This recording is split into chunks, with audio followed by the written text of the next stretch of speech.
दोस्तों नमस्कार। Exam कंकस channel पे आपका स्वागत है। मैं हूं केदारनाथ मिश्रा। दोस्तों जैसा कि आप लोग जानते हैं कि इस समय हम लोग आगामी 16 व 17 फरवरी को होने वाली असिस्टेंट प्रोफेसर भर्ती परीक्षा के लिए जीएस के प्रश्नों को पढ़ रहे हैं। तो उस कड़ी को आगे बढ़ाते हुए अभी मैं आपके समक्ष लेकर आया हूं जियोग्राफी के कुछ महत्वपूर्ण प्रश्न और जिनकी परीक्षा में पूछे जाने की संभावना बहुत अधिक है। ठीक है, ऐसा छांट के मैं प्रश्नों की एक श्रृंखला लेकर आया हूं जिनमें कई प्रश्नों में इतना दम है कि वो परीक्षा में रिपीट हो सकते हैं, पूछे जा सकते हैं। ठीक है, तो इन प्रश्नों को सॉल्व करते हैं दोस्तों। इसके पहले ये वीडियो अपने दोस्तों के साथ शेयर कर दीजिए। साथ ही अगर आप इस चैनल पे नए हैं तो इस चैनल को सब्सक्राइब कर लीजिए और इन तथ्यों की पीडीएफ अगर आपको चाहिए तो आप हमारा टेलीग्राम चैनल और व्हाट्सएप चैनल ज्वाइन कर लीजिए। उसका लिंक हमने डिस्क्रिप्शन बॉक्स में दे दिया है। ठीक है, तो चलिए रोज की तरह आज भी प्रश्नों की शुरुआत करने से पहले क्विज का प्रश्न पूछ लेते हैं। और देखिए आज के जो क्विज का प्रश्न है आपको सबसे पहले बताना है। देखिए क्विज का प्रश्न है, क्विज का प्रश्न देख लेते हैं। तो प्रश्न क्या है क्विज का? आज का प्रश्न है कि तेजाबी मिट्टी, तेजाबी यानी एसिडिक जो मिट्टी होती है, एसिडिक सॉइल जो होता है, तेजाबी मिट्टी को कृषि योग्य बनाने के लिए, तेजाबी मिट्टी को कृषि योग्य बनाने के लिए क्या करना है आपको? देखिए तेजाबी मिट्टी को कृषि योग्य बनाने के लिए, कृषि योग्य बनाने के लिए निम्नलिखित में से किसका उपयोग किया जाता है? निम्नलिखित में से तेजाबी मिट्टी को कृषि योग्य बनाने के लिए निम्नलिखित में से किसका उपयोग किया जाता है, आपको यह बताना है। ठीक है ना, निम्नलिखित में से किसका उपयोग किया जाता है। ठीक है, ये हमारे क्विज का प्रश्न है आज का और इसका आंसर आपको देना है। ठीक है, यह दे के ही आप वीडियो में आगे बढ़िएगा। देखिए तेजाबी मिट्टी को कृषि योग्य बनाने के लिए निम्नलिखित में से किसका प्रयोग किया जाता है? तो देखिए ऑप्शन दे देता हूं, इससे आपको थोड़ी आसानी होगी। ऑप्शन ये है लाइम, लाइम या चूना कहते हैं इसे। तो ऑप्शन ए है लाइम, ऑप्शन बी है कैल्शियम सल्फेट। क्या है? ऑप्शन बी क्या है? कैल्शियम सल्फेट है। ठीक है, सल्फेट।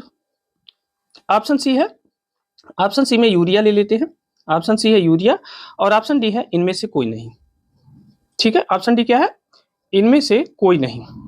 ठीक है, इनमें से कोई नहीं। तो इस प्रकार ये जो प्रश्न है ये मैंने आपको पढ़ाया हुआ है, आपको इसका आंसर देना है। ठीक है, तेजाबी मिट्टी को कृषि योग्य बनाने के लिए निम्नलिखित में से किसका उपयोग किया जाता है? ऑप्शन ए है लाइम, ऑप्शन बी है कैल्शियम सल्फेट, ऑप्शन सी है यूरिया और ऑप्शन डी है इनमें से कोई नहीं। इसका आंसर आपको देना है और देखिए मोस्ट प्रोबेबल है कि यह प्रश्न रिपीट कर जाए। ठीक है ना, इस प्रकार कई प्रश्न इस सीरीज में मैं लेकर आया हूं जिनकी प्रबल संभावना है कि परीक्षा में उन्हें रिपीट किया जा सकता है, उन्हें दोबारा पूछा जा सकता है।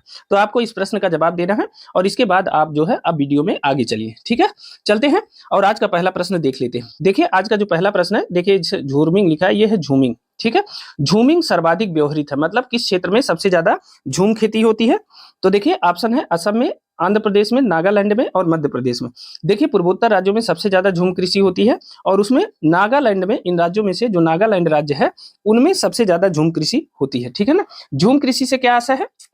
जो झूम कृषि होती है, देखिए झूम कृषि से मतलब यह है कि जो जनजातीय लोग होते हैं, आदिवासी लोग होते हैं, वह जो है पहाड़ी क्षेत्रों में जंगलों को काट करके, जंगलों को काट कर वहां की भूमि को कृषि योग्य बनाते हैं और वहां कृषि करके जो है, जंगलों को काट कर जो है वहां की भूमि को वहां की भूमि को वहां की भूमि को कृषि योग्य बनाते हैं। ठीक है ना, कृषि योग्य बनाते हैं और कृषि योग्य बनाने के बाद क्या करते हैं, वहां कुछ दिन खेती करते हैं और उसके बाद फिर वहां पे पेड़ पौधे लगा के वे आगे बढ़ जाते हैं और आगे फिर यही प्रक्रिया दोहराते हैं, जंगलों को काटते हैं और काटने के बाद कुछ दिन खेती करते हैं, फिर वहां पेड़ पौधे लगा के आगे बढ़ जाते हैं। इसी को कहते हैं झूम कृषि।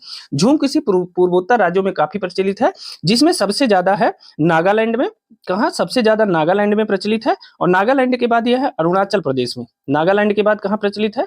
नागालैंड के बाद यह अरुणाचल प्रदेश में सबसे ज्यादा प्रचलित है और उसके बाद मेघालय में सबसे ज्यादा प्रचलित है। ठीक है ना, तो झूम कृषि पूर्वोत्तर राज्यों में नागालैंड, अरुणाचल प्रदेश और मेघालय में सबसे ज्यादा व्यवहृत है। ठीक है, अब देखिए प्रश्न तो आपका समाप्त हो गया, आपका उत्तर भी समाप्त हो गया। ठीक है, लेकिन अब आपको एडिशनल जानकारी दे रहा हूं जहां मतलब इस प्रश्न के संबंध में जहां से बहुत प्रश्न पूछे जाते हैं। ठीक है, तो एडिशनल जानकारी क्या है कि झूम कृषि को विभिन्न राज्यों में विभिन्न नामों से जाना जाता है और अक्सर इसके बारे में प्रश्न पूछा जाता है या मिलान करने को आता है कि निम्नलिखित में से कौन झूम खेती का प्रकार है और किस राज्य में यह इस प्रकार की झूम खेती होती है। तो ठीक है, उनके नाम जान लेते हैं। तो देखिए झूम खेती के विभिन्न नाम, झूम खेती के विभिन्न नाम आपको बताना है। झूम खेती के विभिन्न नाम, उनकी चर्चा कर लेते हैं क्योंकि अक्सर परीक्षाओं में उनके बारे में पूछा जाता है। ठीक है ना, तो देखिए पश्चिमी घाट पे जो झूम खेती होती है, एक किनारे से बताते हैं, यहां से प्रश्न बहुत पूछे जाते हैं इसलिए आराम से बताएंगे। देखिए पश्चिमी घाट में पश्चिमी घाट में जो झूम खेती होती है उसे क्या कहते हैं? उसे कहते हैं कुमारी। ठीक है, यह प्रश्न बहुत पूछा जाता है कि कुमारी जो झूम खेती होती है वो किस क्षेत्र में होती है? तो पश्चिमी घाट में जो झूम खेती होती है वह उसका नाम है कुमारी। ठीक है ना। दक्षिण पूर्वी राजस्थान में, कहाँ? दक्षिण पूर्वी राजस्थान में जो खेती होती है झूम खेती, दक्षिण पूर्वी राजस्थान में जो झूम खेती होती है उसे क्या कहते हैं? उसे कहते हैं वालतरे। ठीक है, दक्षिण पूर्वी राजस्थान में क्या होती है? वालतरे होती है। ठीक है ना। उसके बाद उत्तर पूर्वी भारत में जो खेती होती है, क्या? नॉर्थ ईस्ट में, उत्तर पूर्वी भारत या नॉर्थ ईस्ट में जो झूम खेती होती है उसका सामान्य नाम क्या है? झूम। ठीक है ना, झूम है। झूम को स्थानांतरित कृषि कहते हैं, इसलिए मैंने पूरी बात समझा दी आपको। ठीक है, उसके बाद मध्य प्रदेश और छत्तीसगढ़ में, कहा? मध्य प्रदेश व छत्तीसगढ़ में जो झूम खेती होती है, छत्तीसगढ़ में, मध्य प्रदेश और छत्तीसगढ़ में जो झूम खेती होती है उसे कहते हैं डाहिया। ठीक है, क्या कहते हैं? डाहिया कहते हैं। यह बहुत इंपॉर्टेंट है, अक्सर परीक्षाओं में इनसे मिलान करने को आता है। कभी कभी तो यह पूछा जाता है निम्नलिखित में से कौन झूम खेती का एक प्रकार है। ठीक है, तो वहां यह आपको बहुत सहायता करेगा। ठीक है, अब देखिए पोंडू आजकल सबसे ज्यादा पूछा जाने वाला प्रश्न है झूम खेती के समय में। पोंडू है एक झूम खेती का प्रकार और यह कहाँ होता है? यह होता है उड़ीसा में। ठीक है, पोंडू जो झूम खेती का प्रकार है यह कहाँ होता है? पोंडू झूम खेती का जो प्रकार है यह उड़ीसा में पाया जाता है। ठीक है ना। उसके बाद एक है पोनम। पोनम झूम खेती का जो प्रकार है यह कहाँ पाया जाता है? यह केरल में पाया जाता है। इस समय यहाँ से प्रश्न आ रहे हैं। ठीक है, यह जो लेटेस्ट मैं बता रहा हूँ जो अक्सर अभी आयोग पूछना शुरू किया है। उसके बाद जो एक खेती होती है पोंडू हो गया और पोनम हो गया। ठीक है, तो इन दो चीजों को भी आप याद रखिएगा। एक है माशा, एक और है माशा। माशा ये कहाँ पाया जाता है? ये हिमाचल प्रदेश में। मासा झूम खेती कहाँ पाई जाती है? यह है हिमाचल प्रदेश में मासा झूम खेती होती है। ठीक है, तो यह है झूम खेती के प्रकार। ठीक है, झूम खेती के कितने प्रकार हो गए? देखिए पश्चिमी घाट में क्या है? कुमारी। दक्षिण पूर्वी राजस्थान में वालतरे कहते हैं इसे। उत्तर पूर्वी भारत में झूम कहते हैं। मध्य प्रदेश व छत्तीसगढ़ में इसे डाहिया के नाम से जानते हैं। पोंडू जो झूम खेती है वो कहाँ है? उड़ीसा में होती है। पोनम जो झूम खेती है वह केरल में होती है और माशा जो होती है वह हिमाचल प्रदेश में होती है। ठीक है, माशा, माशा कहाँ होती है? माशा जो है सॉरी हिमाचल प्रदेश में नहीं होती है। माशा कहाँ होती है? यह मध्य प्रदेश में होती है। सॉरी, माशा कहाँ होती है? माशा मध्य प्रदेश में होती है, इसे सुधार लीजिएगा। माशा कहाँ होती है? माशा मध्य प्रदेश में होती है, इसे याद रखिएगा। माशा जो झूम खेती का प्रकार है यह हिमाचल प्रदेश नहीं बल्कि मध्य प्रदेश की है। ठीक है ना, तो इसे भी याद रखिएगा। माशा मध्य प्रदेश है, मैं इसको बार बार दोहरा दे रहा हूँ, गलती से हिमाचल प्रदेश लिख दिया था। माशा कहाँ होती है? मध्य प्रदेश में होती है झूम खेती का प्रकार। ठीक है, तो ये हो गई, इसे आप नोट कर लीजिएगा। ठीक है, किसी भी परीक्षा में जाएंगे, छोटी बड़ी, असिस्टेंट प्रोफेसर के बाद आगे टीचिंग की कोई परीक्षा हो या पीसीएस दे रहे हो, आरओ दे रहे हो, सबके लिए ये बहुत इंपॉर्टेंट है और यहाँ से प्रश्न पूछे जा रहे हैं। खासकर ये जो 3 नाम है यहाँ से तो प्रश्न पूछे ही जा रहे हैं और ये भी कुमारी, वालतरे, झूम, डहिया ये भी प्रश्न पूछे गए हैं, बहुत इंपॉर्टेंट है। ठीक है, इसे याद रखिएगा। अब चलिए नेक्स्ट देखते हैं। अमन धान उगाया जाता है, आपको बताना है कि अमन धान उगाया जाता है तो किस महीने में? तो देखिए अमन धान कब उगाया जाता है? अमन धान उगाया जाता है जून जुलाई में। ठीक है, यह धान का एक प्रकार है। अमन धान कब उगाया जाता है? तो अमन धान उगाया जाता है जून जुलाई में। अब देखिए चावल की 3 प्रमुख किस्में हैं, इसके बारे में जान लेते हैं। चावल की जो 3 प्रमुख किस्में हैं, एक है आस, याद रखिएगा, एक है आस, दूसरा है आस है, दूसरा है अमन। आस के बाद है अमन और तीसरा है बोरो। ठीक है ना, आस, अमन और बोरो ये धान की 3 प्रजातियां हैं। ठीक है ना। अब जो आस है, आस को कार भी कहते हैं। क्या कहते हैं? इसको कार भी कहते हैं। तो जो आस को, सॉरी, आस को कार कहते हैं। आस को क्या कहते हैं? कार भी कहते हैं। तो इसे याद रखिएगा, आस को कार भी कहते हैं। तो जो आस है या कार है, इसकी जो बुआई होती है वो मई जून में होती है। मई जून में इसकी बुआई होती है और इसको काटते कब है? मई जून में इसकी बुआई होती है। बुआई होती है मई जून में और इसको काटते कब है? इसको काटते कब है? नवंबर दिसंबर में। ठीक है, सितंबर अक्टूबर में, सॉरी सितंबर अक्टूबर में इसे काटते हैं। ठीक है ना, सितंबर अक्टूबर में इसे काटते हैं। ठीक है, तो इस बात को याद रखिएगा। जो आस धान का प्रकार है वह मई जून में बोया जाता है और उसे काटते कब है? सितंबर अक्टूबर के महीने में। ठीक है ना। अब आ जाते हैं दूसरा है अमन धान। अमन धान की बुआई कब होती है? जो हमारे प्रश्न में पूछा गया है, इसकी बुआई होती है जून जुलाई में। जून जुलाई में इसकी बुआई होती है। जून जुलाई में इसकी क्या होती है? बुआई होती है। ठीक है ना, बुआई, इसकी बुआई कब होती है? जून जुलाई में। ठीक है ना, और इसको काटते कब है? अमन धान को कब काटते हैं? इसको बुआई होती है जून जुलाई में और इसको काटते कब है? अमन धान को काटते हैं नवंबर दिसंबर में। कब? नवंबर और दिसंबर में इसे जो है काटा जाता है। ठीक है, नवंबर दिसंबर में कटाई होती है इसकी। ठीक है, तो आज की बुआई होती है मई जून में और काटते हैं सितंबर अक्टूबर में। अमन जून जुलाई में बोते हैं और नवंबर दिसंबर में काटते हैं। ठीक है, अब आ जाते हैं बोरो। बोरो जो धान की किस्म है इसको कब बोते हैं? नवंबर दिसंबर में इसकी बुआई होती है। कब होती है? नवंबर दिसंबर में इसकी क्या होती है? बुआई होती है, ठीक है ना। और इसको काटते कब है? मार्च अप्रैल में इसे काट देते हैं। कब? मार्च अप्रैल में इसे काटते हैं, ठीक है। नवंबर दिसंबर में इसकी बुआई होती है और मार्च अप्रैल में इसे काटते हैं। तो इस प्रकार जो धान की किस्में हैं ये 3 किस्में हैं और एक साल में इन तीनों किस्मों को लिया जा सकता है। मतलब धान की जो फसल है वो साल भर में 3 बार ली जा सकती है। कौन कौन सी? आस, अमन और बोरो की ये जो किस्में हैं यह 3 बार, मतलब एक साल में 3 बार धान की फसलें ली जा सकती हैं, ठीक है ना। तो आस की बुआई होती है मई जून में, कटाई सितंबर अक्टूबर में। अमन की जून जुलाई में बुआई होती है, नवंबर दिसंबर में कटाई होती है। और बोरो की नवंबर दिसंबर में बुआई होती है, मार्च अप्रैल में कटाई होती है। इस प्रकार धान की ये 3 किस्में हैं। देखिए प्रश्न पूछा गया अमन धान कब उगाया जाता है? तो जून जुलाई में इसे उगाया जाता है, ठीक है ना। चलिए अगला देखते हैं। निम्नलिखित में से कौन सही सुमेलित नहीं है? आपको बताना है कि इसमें से कौन सुमेलित नहीं है। एक है क्रांति और दूसरी है संबंधित है उससे संबंधित। देखिए सुनहरी क्रांति किससे संबंधित है? उद्यान से, बिल्कुल सही है। श्वेत क्रांति किससे संबंधित है? दुग्ध से, ठीक है, ये भी सही है। अब आ जाते हैं नीली क्रांति। नीली क्रांति कुक्कुट पालन से, नहीं, गलत है। नीली क्रांति किससे संबंधित है? मत्स्य पालन से। किससे संबंधित है? नीली क्रांति संबंधित है मत्स्य पालन से, तो इसे याद रखिएगा। नीली क्रांति का संबंध किससे है? मत्स्य पालन से, इसे याद रखिएगा। फिर आ जाती है हरित क्रांति। हरित क्रांति आप जानते ही, हरित क्रांति का संबंध किससे है? कृषि से, ठीक है ना। हरित क्रांति का संबंध किससे है? कृषि से। तो यही नीली क्रांति गलत है। कुक्कुट पालन नहीं होता बल्कि मत्स्य पालन होता है नीली क्रांति का मतलब, ठीक है ना। तो चलिए अगला देख लेते हैं।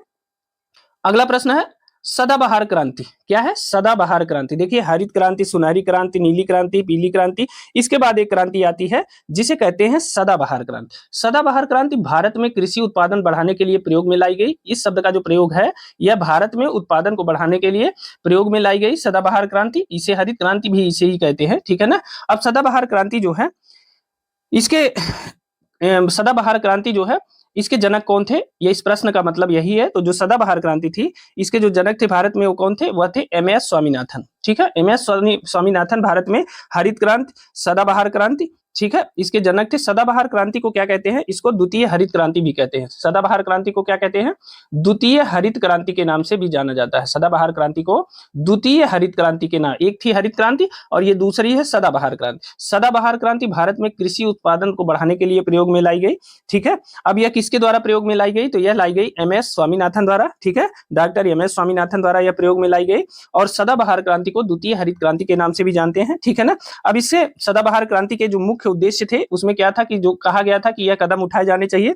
पहला कि मृदा स्वास्थ्य का उन्नयन करना, ठीक है, मृदा स्वास्थ्य का उन्नयन किया जाएगा इसके अंतर्गत। और उन्नयन कैसे किया जाएगा? कि रासायनिक खादों के साथ साथ, रासायनिक खादों को कम करते हुए या रासायनिक खादों के साथ साथ जैविक खादों का भी उपयोग किया जाएगा। किसका? जैविक खादों का ज्यादा उपयोग किया जाएगा, ठीक है ना। रासायनिक खादों के साथ जैविक खादों का ज्यादा उपयोग किया जाएगा। पहली बात तो ये हो गई। दूसरा क्या हुआ? Rain water harvesting. क्या है? रेन वाटर हार्वेस्टिंग तथा भूमि सुधार। रेन वाटर हार्वेस्टिंग तथा भूमि सुधार, यह भी याद रखिए। रेन वाटर हार्वेस्टिंग तथा भूमि सुधार कृषि को भी उद्योगों जैसी सुविधाएं दी जाएंगी। किसकी जैसी? उद्योगों जैसी सुविधाएं दी जाएं, यह सिफारिश है। उद्योगों जैसी सुविधाएं दी जाएं, यह सिफारिश है सदाबहार क्रांति की, ठीक है ना। सुविधाएं दी जाएं। और उसके बाद जो है इसके लिए कृषि आर्थिक क्षेत्र, ठीक है, कृषि आर्थिक क्षेत्र या AEZ इसे कहते हैं। मतलब क्या है? एग्रीकल्चर इकोनॉमिक जोन, ठीक है, एग्रीकल्चर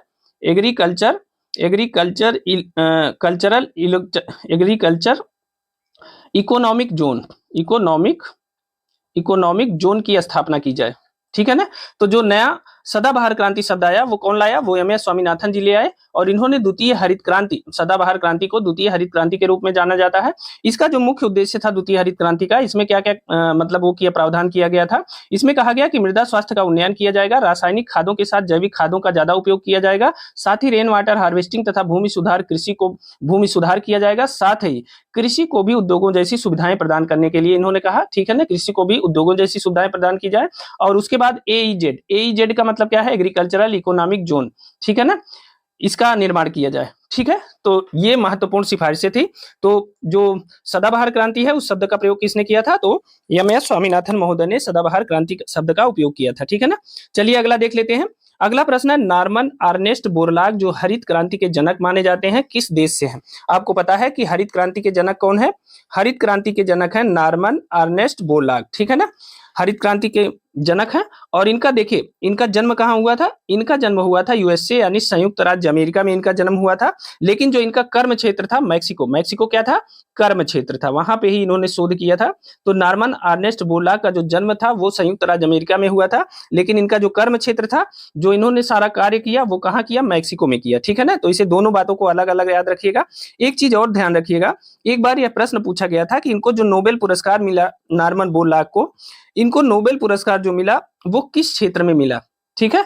तो नॉर्मन अर्नेस्ट बोरलॉग को देखिए, उसमें ऑप्शन में कृषि भी दिया था तो लोगों ने कृषि मार दिया, लेकिन नॉर्मन अर्नेस्ट कृषि क्षेत्र में देखिए नोबेल नहीं दिया जाता है। तो नॉर्मन अर्नेस्ट बोरलॉग को नोबेल किस क्षेत्र में दिया गया था? शांति के क्षेत्र में।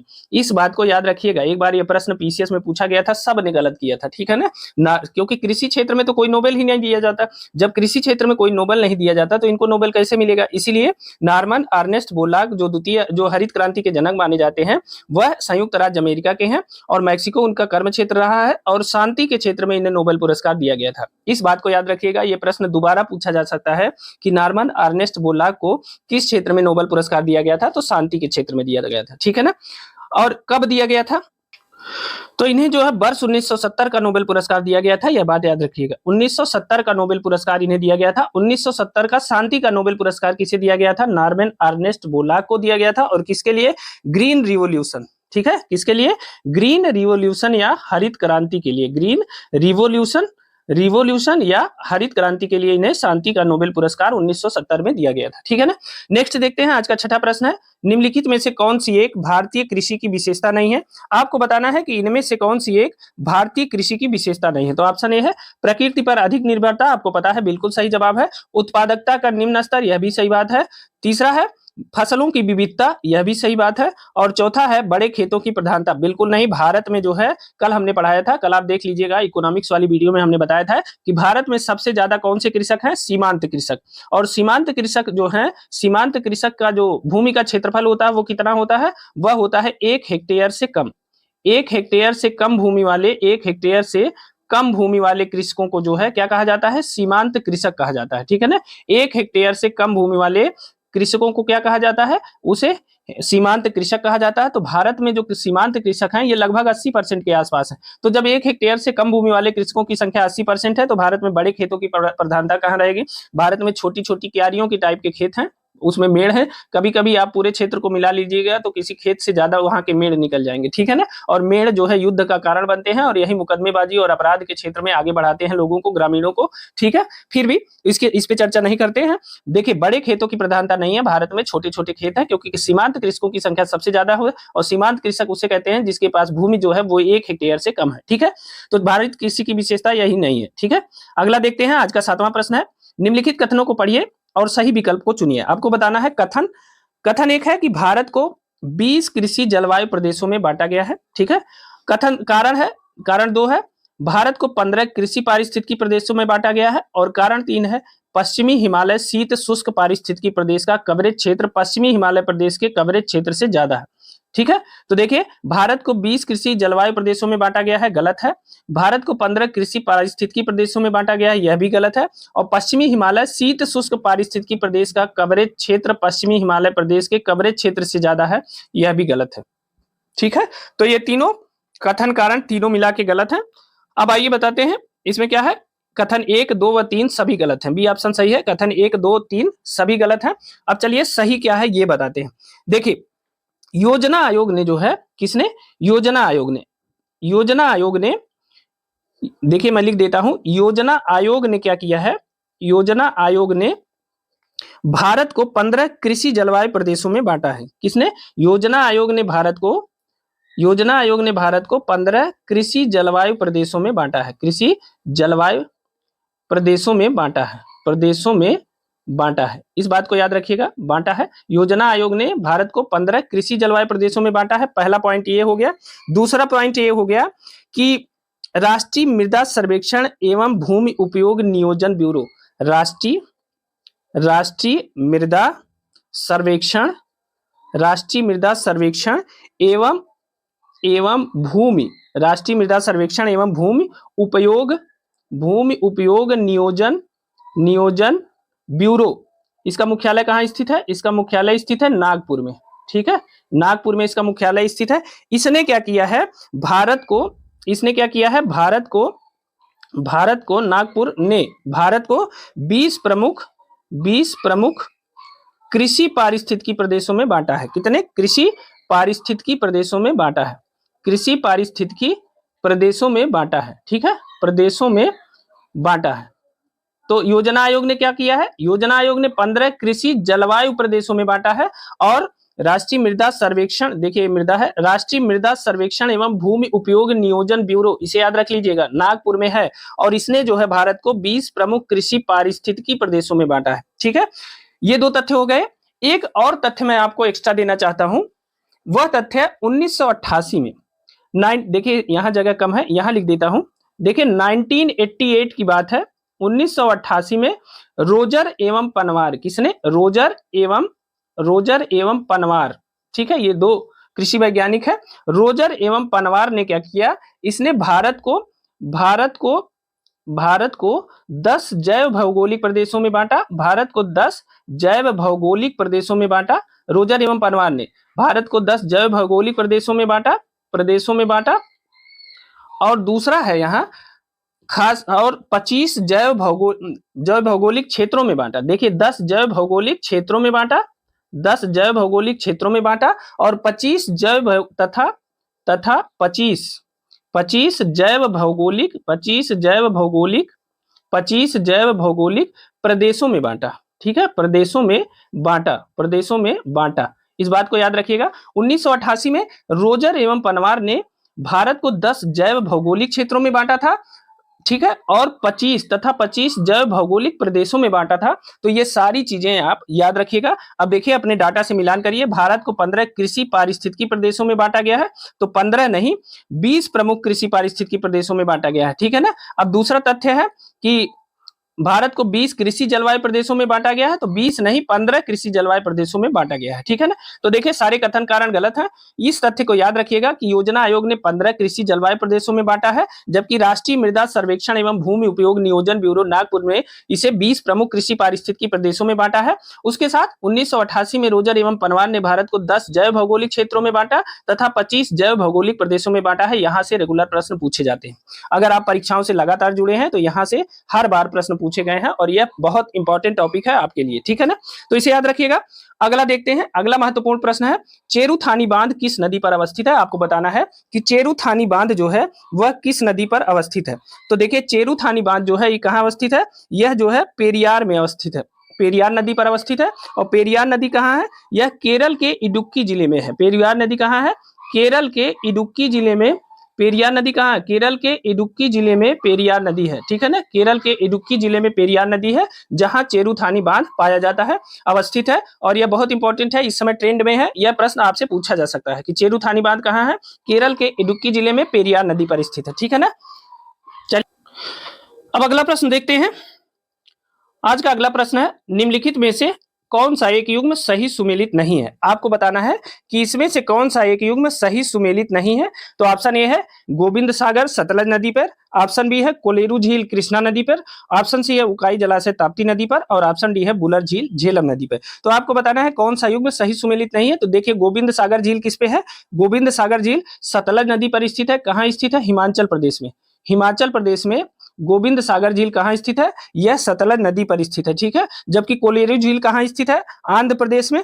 कोलेरू झील कहाँ है? आंध्र प्रदेश में। और कृष्णा नहीं बल्कि गोदावरी एवं कृष्णा दोआब क्षेत्र में स्थित है। ठीक है ना। कहाँ स्थित है? कृष्णा नहीं बल्कि कहाँ स्थित है? गोदावरी एवं कृष्णा दोआब क्षेत्र। गोदावरी एवं कृष्णा के दोआब क्षेत्र में स्थित है। कौन? कोलेरू झील दोआब क्षेत्र में। ठीक है। कोलेरू झील गोदावरी एवं कृष्णा के दोआब क्षेत्र में स्थित है। और कोलेरू झील कहाँ स्थित है यह भी बता देते हैं, आंध्र प्रदेश में। कोलेरू झील कहाँ स्थित है? आंध्र प्रदेश में स्थित है कोलेरू झील। ठीक है ना। कोलेरू झील कहाँ है? आंध्र प्रदेश में स्थित है। और यह गोदावरी एवं कृष्णा के दोआब क्षेत्र में स्थित है। इस बात को याद रखिएगा। ठीक है ना। आगे देखते हैं। उकाई जलाशय, उकाई जलाशय कहाँ स्थित है? देखिए उकाई जलाशय गुजरात में स्थित है और ताप्ती नदी पर है। कहाँ स्थित है? गुजरात में स्थित है उकाई जलाशय। कहाँ स्थित है? गुजरात में है और ताप्ती नदी पर, यह सही है। बुलर झील, बुलर झील कहाँ स्थित है? बुलर झील है J&K यानी जम्मू एंड कश्मीर में है। बुलर झील जम्मू एंड बुलर झील कहाँ स्थित है? जम्मू एंड कश्मीर में स्थित है और झेलम नदी पर है, ठीक है ना, तो यह भी सही है। तो केवल कोलेरू झील यानी बी ऑप्शन का मिलान सही नहीं है। कोलेरू झील चूंकि गोदावरी और कृष्णा के दोआब क्षेत्र में स्थित है, बल्कि बाकी गोविंद सागर हिमाचल प्रदेश में है, यह भी याद रखिएगा। गोविंद सागर कहाँ स्थित है? हिमाचल प्रदेश में, सतलज नदी पे। उकाई जलाशय ताप्ती नदी पर है गुजरात में। बुलर झील झेलम नदी पर है और जम्मू कश्मीर में विवादित रही है, याद रखिएगा। और उकाई जलाशय ताप्ती नदी गुजरात है, ठीक है, इसे याद रखिएगा। अगला देखते हैं। अगला प्रश्न है निम्नलिखित युग्मों में से कौन सा सही सुमेलित नहीं है? आपको बताना है कि इसमें से कौन सा सही सुमेलित नहीं है, और बहुत इंपॉर्टेंट प्रश्न है, इसके पूछे जाने की संभावना बहुत अधिक है। देखिए इसमें पहला ऑप्शन है मिदनापुर नहर कंसावती नदी। क्या दिया है? मिदनापुर नहर कंसावती नदी, या इसे कसाई भी कहते हैं, तो यह सही ऑप्शन है, ठीक है ना। मिदनापुर नहर कंसावती नदी पर है और इसे कसाई के नाम से भी जानते हैं, ठीक है ना। दूसरा है तवा प्रोजेक्ट। तवा प्रोजेक्ट क्या दिया है? कृष्णा नदी, बल्कि तवा प्रोजेक्ट कृष्णा नदी पे नहीं है, ये कहाँ है? तवा नदी पे है। तवा प्रोजेक्ट कहाँ है? तवा नदी पर स्थित है, इसे याद करिएगा, ठीक है। फिर आ जाता है मेत्तूर डैम। मेत्तूर डैम कावेरी नदी दिया है, बिल्कुल सही जवाब है, मेत्तूर डैम है कावेरी नदी पे। और फिर उकाई, उकाई प्रोजेक्ट अभी ऊपर ही चर्चा की है, उकाई कहाँ है? तापी नदी पर गुजरात में स्थित है, ठीक है ना, तो इसे याद रखिएगा। इस पूरे चारों को एकदम रट लीजिएगा, ठीक है ना। मिदनापुर नहर कंसावती नदी पर, या इसे कसाई भी कहते हैं, कंसावती नदी पर स्थित है। तवा प्रोजेक्ट है तवा नदी पे, मेत्तूर डैम है कावेरी नदी पे, और उकाई प्रोजेक्ट है तापी नदी पे, ठीक है, तो इसे याद रखिएगा, मोस्ट इंपॉर्टेंट है, यह परीक्षा में पूछा जा सकता है। आजकल जो ट्रेंड है ना, इसी को बोल देते हैं मॉडरेट प्रश्न है, ठीक है, तो मिलान करने को आएगा, आप इसको जरूर सही करिएगा, ठीक है, इसे नोट कर लीजिएगा। नेक्स्ट देखते हैं, आज का 11वां प्रश्न है तिलैया बांध। बहुत पूछा जाने वाला प्रश्न है, तिलैया बांध किस नदी पर स्थित है? तो तिलैया बांध कहाँ स्थित है? यह बराकर नदी पर स्थित है तिलैया बांध। और कहाँ है तिलैया बांध? कहाँ है, किस राज्य में है? तो तिलैया बांध है झारखंड के कोडरमा जिले में। कहाँ है? झारखंड के कोडरमा जिले में तिलैया बांध कहाँ है? झारखंड के कोडरमा जिले में, कोडरमा जिले में बराकर नदी पर स्थित है, ठीक है ना, बराकर नदी पर स्थित है। बराकर नदी पर स्थित है कौन? तिलैया बांध। तिलैया बांध झारखंड के कोडरमा जिले में बराकर नदी पर स्थित है तिलैया बांध, इस बात को याद रखिएगा। तिलैया बांध झारखंड के कोडरमा जिले में बराकर नदी पर स्थित है, मोस्ट इंपॉर्टेंट है, ठीक है ना। इसका निर्माण 1953 में हुआ था। कब हुआ था? 1953 में इसका निर्माण हुआ था, इस बात को भी याद रखिएगा, ठीक है ना। बाकी इसके बारे में बहुत ज्यादा जानने की जरूरत नहीं है। बहुत हाँ, एक चीज और जान लीजिए कि यह जो है किस लिए प्रसिद्ध है? जल विद्युत उत्पादन के लिए। किसके लिए? जल विद्युत उत्पादन के लिए प्रसिद्ध है, इस बात को याद रखिएगा, क्योंकि आजकल कभी कभी प्रश्न में पूछ लेता है कौन जल विद्युत है, कौन पवन संयंत्र है, कौन कोयले से ताप विद्युत है, ये मतलब अक्सर जो है उसका नाम पूछ लेता है, बांधों पे क्या होता है, कैसे होता है, जो भी है ऐसे संस्थानों के नाम पूछ लेता है। तो तिलैया बांध जो है जल विद्युत उत्पादन के लिए प्रसिद्ध है और झारखंड के कोडरमा जिले में बराकर नदी पर स्थित है और 1953 में इसका निर्माण हुआ था, ठीक है ना। नेक्स्ट देखते हैं, आज का 12वां प्रश्न है चंबल नदी पर कौन सा बांध स्थित है? आप बताइए कि निम्नलिखित में से चंबल नदी पर कौन सा बांध स्थित है? तो देखिए चंबल नदी पर कौन सा बांध स्थित है? तो यह है गांधी सागर, ठीक है, गांधी सागर बांध जो है चंबल नदी पर स्थित है, ठीक है ना। अब देखिए एक महत्वपूर्ण बात यहां है, देखिए चंबल नदी पर जो है एक परियोजना का निर्माण किया गया जिसे कहते हैं चंबल परियोजना। क्या कहते हैं? इसे कहते हैं चंबल परियोजना। और चंबल परियोजना में जो शामिल राज्य हैं वो कौन कौन से हैं? चंबल परियोजना में जो शामिल राज्य हैं यह है राजस्थान और मध्य प्रदेश। चंबल परियोजना में जो चंबल नदी पे बनाई गई, इसमें कौन कौन से मुख्य राज्य हैं जो शामिल हैं? वह है राजस्थान है और जो है मध्य प्रदेश। राजस्थान और मध्य प्रदेश जो है चंबल परियोजना में शामिल हुए और इस परियोजना के अंतर्गत 3 बांध बनाए गए। 3 बांध बनाए गए। कौन कौन से बांध बनाए गए इनकी बात करते हैं। तो 3 बांध, एक बांध बनाया गया गांधी सागर, एक बांध बनाया गया राणा प्रताप सागर, एक बांध बनाया गया राणा प्रताप सागर, और जो तीसरा बांध बनाया गया वो कौन बनाया गया? गांधी सागर, राणा प्रताप सागर, और तीसरा बांध जो बनाया गया वो कौन बनाया गया? जवाहर सागर, ठीक है।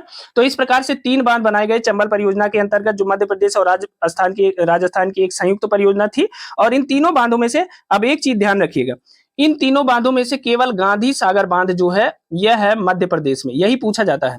गांधी सागर बांध कहाँ स्थित है? मध्य प्रदेश में स्थित है। बाकी राणा सागर और जवाहर सागर जो बांध है यह राजस्थान में स्थित है। ठीक है, कहाँ स्थित है? राजस्थान में स्थित है। और यही प्रश्न पूछा जाता है कि कौन सा बांध किस राज्य में स्थित है। आप PYQ उठाइएगा, आप देखिएगा यह प्रश्न पूछा जाता है कि निम्नलिखित में से कौन सा बांध किस राज्य में स्थित है। तो देखिए गांधी सागर बांध जो है वह मध्य प्रदेश में स्थित है, जबकि राणा प्रताप सागर बांध और जवाहर सागर बांध जो स्थित है वह कहाँ स्थित है? राजस्थान में स्थित है। ठीक है ना, और यहाँ से प्रश्न 20 बार पूछा गया है, इस बात को याद रखिएगा। चंबल परियोजना राजस्थान और मध्य प्रदेश की संयुक्त परियोजना है। इसके तहत 3 बांधों का निर्माण किया गया, गांधी सागर, राणा प्रताप सागर और जवाहर सागर। इसमें से गांधी सागर बांध जो है वो मध्य प्रदेश में है, जबकि राणा प्रताप सागर और जवाहर सागर बांध जो है वो राजस्थान में स्थित है। इसे याद रखिएगा, मोस्ट इंपॉर्टेंट है। तो चंबल नदी पर कौन सा बांध निर्मित हुआ है? तो वह है गांधी सागर, सी ऑप्शन सही है। बाकी कोई नहीं मिल रहा है। सरदार सरोवर कहाँ है? नर्मदा नदी पे है। ठीक है, तो अलग अलग बांध अलग अलग जगह स्थित है। ठीक है, अगला देखते हैं। आज का हमारा 13वां प्रश्न है।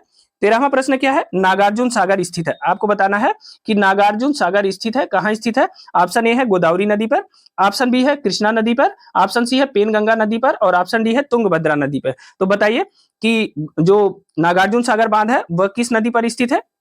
तो नागार्जुन सागर बांध स्थित है कृष्णा नदी पर। ठीक है ना, नागार्जुन सागर बांध कहाँ स्थित है? कृष्णा नदी पर है। और सबसे बड़ी बात यह है कि नागार्जुन सागर बांध जो वर्तमान में है यह आंध्र प्रदेश व तेलंगाना, आंध्र प्रदेश व तेलंगाना, आंध्र प्रदेश व तेलंगाना दोनों राज्यों में विस्तारित है, दोनों राज्यों में विस्तारित है, दोनों राज्यों में विस्तारित है। ठीक है ना, दोनों राज्यों में विस्तारित है। ठीक है, इस बात को याद रखिएगा कि जो नागार्जुन सागर बांध है वह आंध्र प्रदेश और तेलंगाना दोनों राज्यों में विस्तारित है और यह कृष्णा नदी पर निर्मित है। ठीक है ना, चलिए अगला प्रश्न देख लेते हैं। कौन सा राज्य समूह भाखड़ा नांगल परियोजना से जल प्राप्त करता है? आपको बताना है कौन सा राज्य समूह भाखड़ा नांगल परियोजना से जल प्राप्त करता है। यह आज का हमारा 14वां प्रश्न है। तो देखिए भाखड़ा नांगल परियोजना से जल प्राप्त करने वाला कौन कौन सा राज्य है, इसको देख लेते हैं। तो एक है हरियाणा, दूसरा पंजाब और तीसरा है राजस्थान। ये 3 राज्य जो हैं यह भाखड़ा नांगल परियोजना से जल प्राप्त करते हैं। कौन कौन? हरियाणा, पंजाब और राजस्थान। यानी सी प्रश्न सही, सी ऑप्शन सही है कि हरियाणा, पंजाब और राजस्थान ये तीनों राज्य जो है यह भाखड़ा नांगल परियोजना से जल प्राप्त करते हैं। ठीक है ना, अब देखिए जो भाखड़ा नांगल परियोजना है ना वो हरियाणा, पंजाब और राजस्थान की, इन तीनों की क्या है? एक संयुक्त परियोजना है। किसकी? इन तीनों की एक संयुक्त परियोजना है भाखड़ा नांगल परियोजना। और इस परियोजना के तहत क्या किया गया है? इसमें भाखड़ा और नांगल के पास सतलज नदी पर, कहां?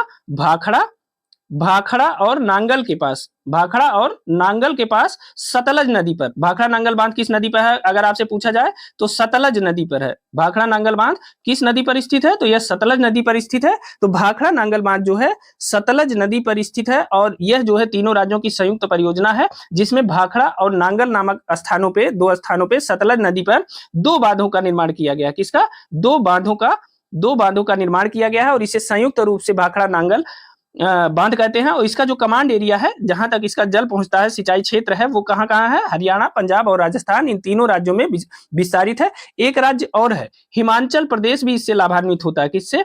हिमाचल प्रदेश भी भाखड़ा नांगल बांध से लाभान्वित होता है। ठीक है ना, तो इसे भी याद रखिएगा। भाखड़ा नांगल परियोजना से लाभान्वित होने वाला एक और राज्य है हिमाचल प्रदेश। ठीक है, तो इसे भी याद रखिएगा।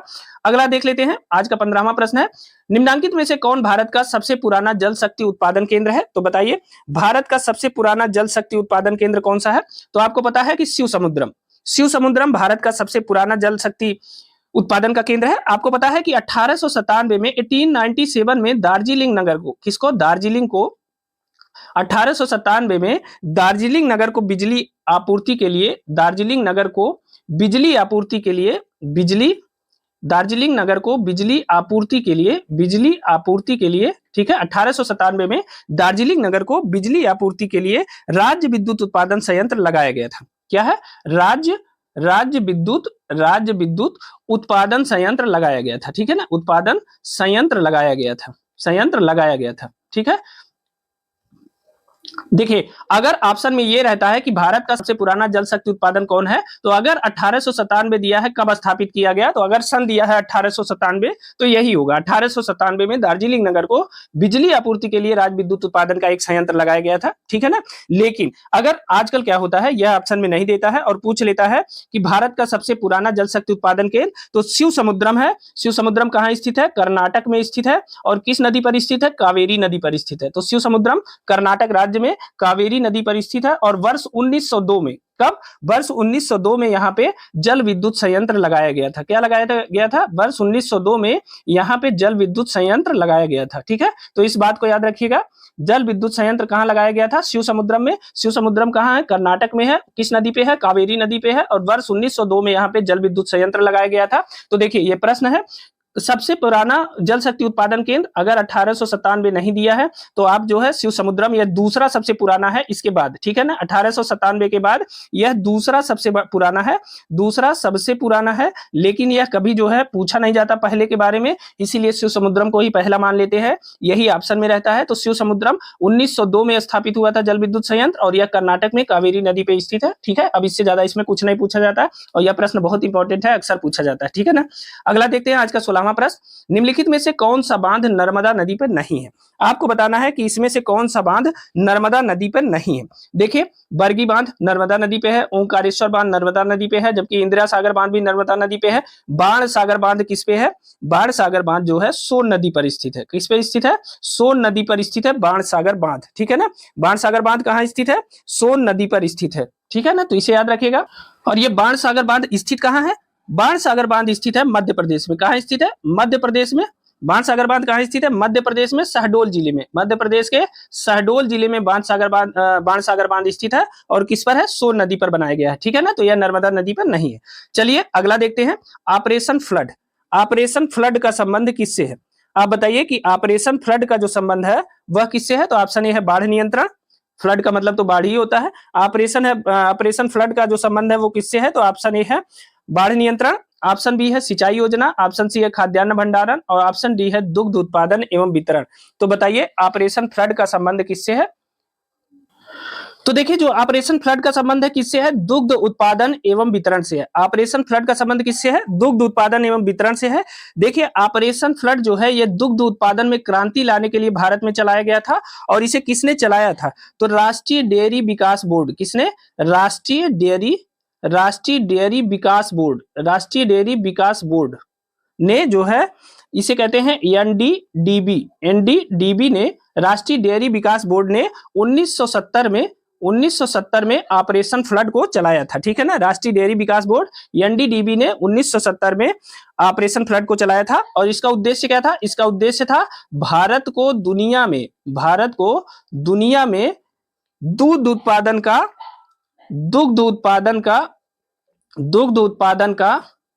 सबसे बड़ा केंद्र बनाना। ठीक है ना, भारत को दुनिया में दुग्ध उत्पादन का सबसे बड़ा केंद्र बनाना। और आपको पता है वर्तमान में भारत दुनिया में सबसे बड़ा दुग्ध उत्पादक केंद्र है भी। ठीक है ना, तो राष्ट्रीय डेयरी विकास बोर्ड ने ऑपरेशन फ्लड चलाया था, इस बात को भी याद रखिएगा। कब चलाया था? 1970 में चलाया था। इसका उद्देश्य क्या था? भारत को दुनिया में दुग्ध उत्पादन का सबसे बड़ा केंद्र बनाना। और देखिए, डी ऑप्शन सही है। ऑपरेशन फ्लड का संबंध किससे है? दुग्ध उत्पादन एवं वितरण से है। ठीक है ना, चलिए आज का 18वां प्रश्न देख लेते हैं। आपको पता है कि भारत की श्वेत क्रांति का जनक किसे माना जाता है? तो वर्गीज कुरियन, डॉक्टर वर्गीज कुरियन, इनके बारे में आप जानते होंगे। यह भारत में श्वेत क्रांति के जनक कहे जाते हैं। ठीक है ना, तो इन्हें याद रखिएगा। वर्गीज कुरियन को भारत में श्वेत क्रांति का जनक माना जाता है, यह इंपॉर्टेंट है। ठीक है, अब आ जाते हैं लास्ट 19वें प्रश्न पे आते हैं। यह 18वां प्रश्न था। अब आ जाते हैं 19वें प्रश्न पे। भारत में प्रमाणित बीज के थैलों का प्रयोग किए जाने वाले टैग का रंग क्या है? आपको बताना है कि प्रमाणित बीजों के थैलों पे जो रंग प्रयोग किया जाता है वह कौन सा है। तो देखिए, प्रमाणित बीज जो होते हैं उनके थैलों का जो रंग होता है वह होता है नीला। नीला रंग किसका होता है? प्रमाणित बीज के थैलों का जो रंग होता है वह क्या होता है? नीला होता है। ठीक है ना, प्रमाणित बीज के थैलों का जो रंग होता है वह क्या होता है? वह नीला होता है। ठीक है ना, और जो प्रजनक बीज होते हैं, प्रजनक बीज जो होते हैं उनका रंग क्या होता है? पीला होता है। प्रजनक बीज जो होते हैं, प्रजनक बीज का जो रंग होता है वो कौन सा होता है? वह होता है पीला रंग। ठीक है ना, साथ ही जो आधार बीज होते हैं, आधार बीज जो सफेद रंग होता है यह किसका होता है? आधार बीजों का जो रंग होता है वह सफेद होता है। ठीक है ना, साथ ही जो सुनहरा पीला रंग होता है, सुनहरा पीला रंग किसका होता है? देखिए, सुनहरा पीला रंग किसका होता है? यह प्रजनक बीजों का होता है। किसका? देखिए मैंने यहां लिख दिया है, प्रजनक बीजों का जो रंग होता है वह क्या होता है? सुनहरा पीला। ठीक है ना, प्रजनक बीजों का जो रंग होता है वह क्या होता है? सुनहरा पीला। सफेद रंग जो होता है वह आधार बीजों का होता है। ठीक है ना, और प्रमाणित बीजों का जो रंग होता है वो क्या होता है? वह नीला होता है। ठीक है, तो इसे याद रखिएगा। ठीक है ना। तो इस प्रकार प्रमाणित बीज के थैलों पर प्रयोग किए जाने वाले जो टैग का रंग है वो क्या है, नीला है, इसे याद रखिएगा। ठीक है, सफेद रंग आधार बीजों का होता है और सुनहरा पीला जो होता है वो प्रजनक बीजों का होता है। ठीक है ना। चलिए देखिए, आधार बीज, प्रजनक बीज और जो है प्रमाणित बीज, इन तीनों में अंतर है, लेकिन अभी आज हमारे पास वक्त नहीं है, अभी मैं इसके बारे में नहीं बताऊंगा आपको, समय निकाल के मैं इसके बारे में डिटेल से आपको बताऊंगा। ठीक है, चलिए आज का 20वां और आखिरी प्रश्न देख लेते हैं। निम्नलिखित में से किस नदी के ऊपरी भाग में मीठा जल परंतु निचले भाग में खारे जल का प्रवाह मिलता है? आपको बताना है कि इसमें से कौन सी नदी है जिसके ऊपरी भाग में मीठा जल होता है जबकि इसके निचले भाग में खारे जल का प्रवाह होता है। ठीक है, तो ऑप्शन ए है बराक नदी, ऑप्शन बी है लूनी नदी, ऑप्शन सी है घग्गर नदी और ऑप्शन डी है उपरोक्त में से कोई नहीं। तो बताइए इसमें से कौन सी नदी है जिसके ऊपरी भाग में मीठा जल होता है लेकिन उसके निचले भाग में क्या होता है, खारा जल होता है। तो बताइए, देखिए इसमें से कौन सी नदी है, लूनी नदी। लूनी नदी में जो लूनी नदी का जो ऊपरी हिस्सा होता है उसमें मीठा जल पाया जाता है और जबकि उसके जो निचले हिस्से में तली में जो है उसके खारा जल पाया जाता है और यह जो है वहां की मिट्टी के खारेपन के कारण ऐसा होता है। और एक चीज और है इस संबंध में, एक प्रश्न और बहुत पूछा जाता है लूनी नदी के संबंध में। देखिए यह बिल्कुल नया प्रश्न है लूनी नदी के संबंध में, जिसने कहा गया है कि किस नदी के ऊपरी भाग में मीठा जल और परंतु निचले भाग में खारी जल मिलता है, तो वह है लूनी नदी। और लूनी नदी के संबंध में एक महत्वपूर्ण प्रश्न और पूछा जाता है, वह यह है कि निम्नलिखित में से कौन सी भूमि बंधित नदी का उदाहरण है? क्या है, भूमि बंधित नदी का उदाहरण कौन सा है? भूमि बंधित नदी का उदाहरण पूछा जाता है, कौन सा है? भूमि बंधित नदी का उदाहरण है कौन सा है? तो वह लूनी नदी है। ऐसा इसलिए है क्योंकि लूनी नदी जो है समुद्र तक नहीं पहुंचती है और यह जो है राजस्थान के रेगिस्तान में ही गायब हो जाती है, इसीलिए लूनी नदी को भूमि बंधित नदी कहते हैं। ठीक है ना, यह प्रश्न भी यहां से पूछा जाता है लूनी नदी के संबंध में, निम्नलिखित में से कौन भूमि बंधित नदी है? तो लूनी नदी एक भूमि बंधित नदी है। ठीक है, क्योंकि इसका संपर्क सागर से नहीं हो पाता है और यह राजस्थान के रेगिस्तान में ही गायब हो जाती है। ठीक है, तो देखिए किस नदी के ऊपरी मार्ग में मीठा जल तथा निचले भाग में खारे जल का प्रवाह मिलता है, तो वह है लूनी नदी और इसे ही एक भूमि बंधित नदी का भी उदाहरण माना जाता है। ठीक है, तो दोस्तों ये थे आज के हमारे 20 प्रश्न। ये प्रश्न आपको कैसे लगे हमें कमेंट करके जरूर बताइएगा। इस वीडियो को ज्यादा से ज्यादा शेयर करिएगा ताकि आपके साथियों को भी इसका लाभ मिल पाए। और हाँ, आपका अनुभव हमारे साथ कैसा रहा आप कमेंट बॉक्स में कमेंट करके जरूर बताइएगा। वीडियो पसंद आई हो तो बिना लाइक किए आगे मत जाइएगा। इन तथ्यों की पीडीएफ के लिए आप हमारा टेलीग्राम चैनल और व्हाट्सएप चैनल ज्वाइन कर लीजिए, उसका लिंक हमने डिस्क्रिप्शन बॉक्स में दे दिया है। जल्द ही ये पीडीएफ मैं वहां अपलोड कर दूंगा, वहां से आप इसे डाउनलोड कर सकते हैं। तो आज के लिए इतना ही, मिलते हैं अगली वीडियो में कुछ नए तथ्यों के साथ। तब तक के लिए स्वस्थ रहिए, मस्त रहिए, मेहनत से पढ़ते रहिए। बहुत बहुत